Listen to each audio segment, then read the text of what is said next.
Om Swastiastu, perkenalkan nama saya Nyoman Daerah Iswara dengan NIM 2015 09 1020 dari kelas 4A. Di sini saya akan menjelaskan terkait dengan preliminary phase dalam metode Arsitektur Development Method atau GAF.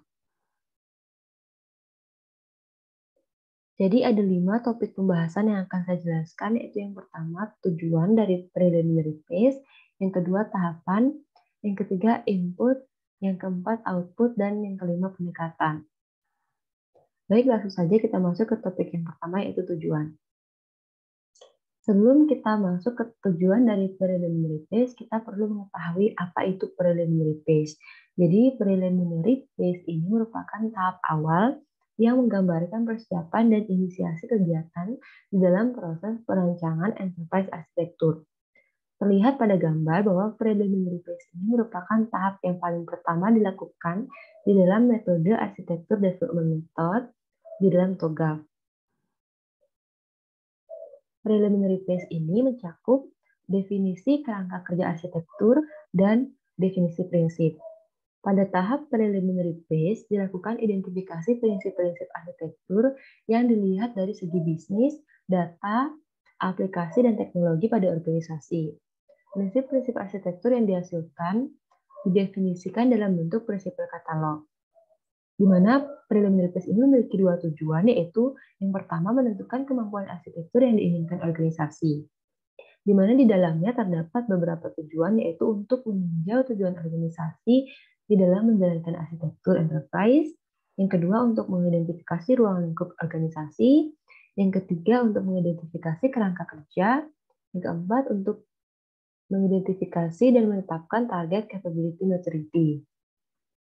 Yang kedua adalah menetapkan kemampuan arsitektur, di mana di dalamnya terdapat tujuan, yaitu untuk menentukan dan menetapkan model organisasi, menetapkan proses dan sumber daya terperinci, memilih dan mengimplementasikan alat yang mendukung kemampuan arsitektur, dan menentukan prinsip arsitektur. Kemudian topik yang kedua yaitu tahapan, di mana tahapan dari preliminary phase ini ada 6, yaitu tahapan yang pertama ada menentukan ruang lingkup. Di dalam menentukan ruang lingkup, kita perlu mengidentifikasi perusahaan inti, unit di luar perusahaan, kemudian masyarakat yang terlibat atau stakeholder, kemudian tata kelola yang terlibat. Jadi di dalam tahapan yang pertama ini, kita perlu mengidentifikasi unit yang paling berpengaruh di dalam perusahaan dan memiliki nilai tinggi. Kemudian mengidentifikasi pemangku kepentingan yang akan terpengaruh dan yang berada dalam kelompok masyarakat. Serta kita perlu juga mengidentifikasi tata kelola yang terlibat, termasuk di dalamnya yaitu kerangka hukum dan geografi. Kemudian yang kedua kita perlu mengkonfirmasi kerangka tata kelola, di mana output dari fase yang kedua ini adalah kerangka kerja untuk tata kelola arsitektur. Pada tahapan ini, model tata kelola dan dukungan organisasi yang ada perlu diubah untuk mendukung kerangka arsitektur yang baru diadopsi. Jadi untuk mengelola perubahan organisasi yang diperlukan untuk mengadopsi kerangka arsitektur yang baru, model tata kelola dan dukungan ini perlu kita nilai terlebih dahulu untuk memahami bentuk dan isinya secara keseluruhan. Kemudian tahap yang ketiga yaitu membentuk tim dan mendefinisikan arsitektur, di mana kita perlu melakukan kegiatan yaitu menentukan batasan pada pekerjaan arsitektur enterprise, kemudian mengalokasikan peran dan tanggung jawab utama untuk manajemen dan tata kelola. Pada tahapan yang ketiga ini kita perlu menentukan kemampuan perusahaan dan bisnis yang sudah ada. Jika diperlukan, kita dapat melakukan penilaian kematangan terhadap arsitektur enterprise. Kemudian tahap yang keempat yaitu mengidentifikasi prinsip arsitektur, di mana prinsip arsitektur adalah seperangkat prinsip yang berhubungan dengan pekerjaan arsitektur.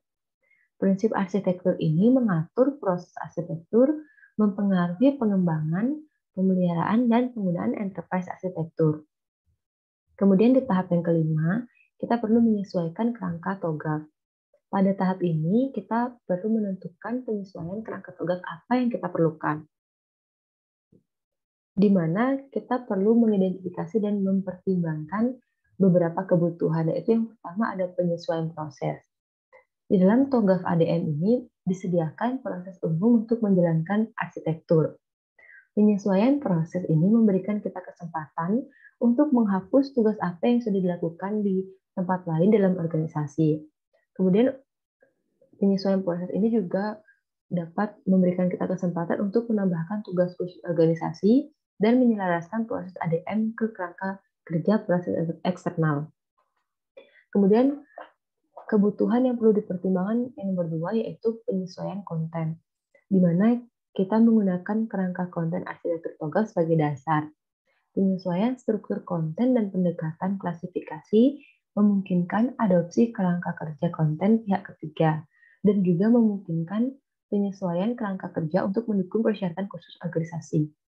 Kemudian tahap 6 atau tahap yang terakhir yaitu mengembangkan strategi dan implementasi, di mana strategi ini harus memungkinkan pengambilan keputusan yang lebih efektif dan cepat oleh pemangku kepentingan. Di mana nantinya strategi harus mencakup teknik manajemen, manajemen keputusan, pemodelan bisnis, pemodelan infrastruktur yang terperinci, manajemen repositori, serta alat arsitektur yang lebih formal. Misalnya pada teknik balance scorecard adalah alat pengukuran kinerja praktik terbaik yang digunakan oleh sekolah bisnis dan banyak organisasi yang nantinya dapat digunakan dengan sukses dalam proyek arsitektur. Kemudian topik yang ketiga yaitu input dari preliminary phase. Di sini terdapat 3 input dari preliminary phase. Yang pertama ada bahan referensi perusahaan, di mana contohnya itu TOGAF itu sendiri dan framework-framework lainnya seperti Zakman. Yang kedua dari segi non-arsitektur, di mana contoh dari segi input dari segi non-arsitektur ini adalah seperti strategi bisnis, strategi TI, prinsip bisnis, tujuan bisnis, tata kelola arsitektur, kemampuan arsitektur, serta perjanjian kemitraan dan kontrak. Kemudian inputan yang ketiga yaitu dari sisi arsitektur. Input dari sisi arsitektur ini dibagi menjadi 2, yaitu model organisasi untuk arsitektur perusahaan dan kerangka arsitektur yang ada. Jadi di dalam model organisasi untuk arsitektur perusahaan ini, di dalamnya mencakup beberapa hal, yaitu lingkup organisasi yang terkena dampak, penilaian kedewasaan, kesenjangan dan pendekatan resolusi, peran dan tanggung jawab untuk tim arsitektur, persyaratan anggaran, dan strategi tata kelola dan dukungan. Kemudian, pada kerangka arsitektur yang sudah ada, di dalamnya mencakup yaitu metode arsitektur, konten arsitektur, alat yang dikonfigurasi dan digunakan, prinsip arsitektur, serta gudang arsitektur. Kemudian topik yang keempat yaitu output dari preliminary phase, di mana output dari preliminary phase ini terdapat 6 buah, yaitu yang pertama model organisasi untuk arsitektur enterprise. Jadi di dalam preliminary phase akan menghasilkan input yaitu model organisasi untuk arsitektur enterprise, di mana di dalamnya mencakup lingkup organisasi yang terkena dampak, penilaian maturitas, kesenjangan dan pendekatan resolusi, strategi pemerintahan dan dukungan, peran dan tanggung jawab tim arsitektur, kendala pada pekerjaan arsitektur, dan persyaratan anggaran. Kemudian output yang kedua yaitu kerangka arsitektur yang disesuaikan, di mana di dalamnya termasuk juga metode arsitektur yang disesuaikan, konten arsitektur yang disesuaikan, bisa termasuk hasil dan artefak, kemudian prinsip arsitektur, serta alat yang dikonfigurasi dan digunakan. Kemudian untuk output yang ketiga yaitu repositori arsitektur awal, di mana diisi dengan konten kerangka kerja. Repositori arsitektur ini bertindak sebagai area penyimpanan untuk semua proyek terkait dengan arsitektur di dalam perusahaan. Repositori memungkinkan proyek untuk mengelola kiriman mereka, menentukan dan menemukan aset yang dapat digunakan kembali, dan mempublikasikan output kepada pemangku kepentingan dan pihak kepentingan lainnya. Kemudian output yang keempat ada referensi prinsip bisnis, di mana referensi prinsip bisnis ini mencakup banyak faktor, yaitu prinsip bisnis, tujuan bisnis, dan penggerak bisnis ini menyediakan konteks untuk pekerjaan arsitektur dengan menjelaskan kebutuhan dan cara kerja yang digunakan setiap perusahaan. Kemudian yang kelima yaitu kerangka tata kelola arsitektur, di mana tata kelola perlu didukung oleh kerangka tata kelola arsitektur. Kerangka tata kelola adalah kerangka kerja umum yang dapat disesuaikan dengan lingkungan tata kelola perusahaan yang ada. Di mana tata kelola ini nantinya dimaksudkan untuk membantu dalam mengidentifikasi proses dan struktur organisasi yang efektif, sehingga tanggung jawab bisnis yang terkait dengan tata kelola arsitektur dapat dijelaskan, dikomunikasikan, dan dikelola secara efektif. Kemudian yang keenam ada prinsipal katalog, di mana prinsipal katalog ini bertujuan untuk menangkap prinsip-prinsip bisnis dan arsitektur yang menggambarkan solusi atau arsitektur yang baik. Topik yang kelima yaitu pendekatan, di mana preliminary phase ini memiliki sejumlah pendekatan, yaitu ada 7.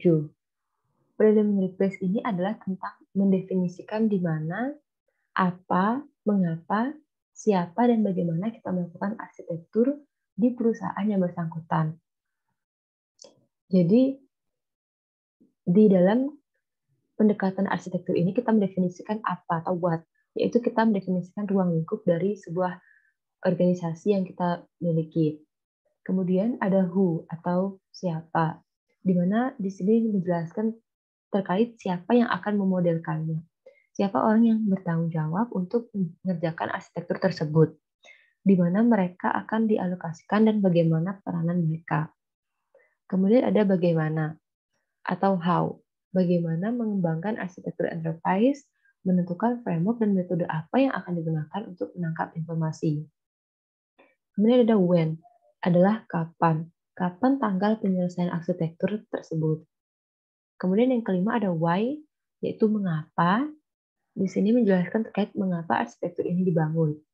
Hal ini berhubungan dengan tujuan organisasi, yaitu bagaimana arsitektur dapat memenuhi tujuan organisasi.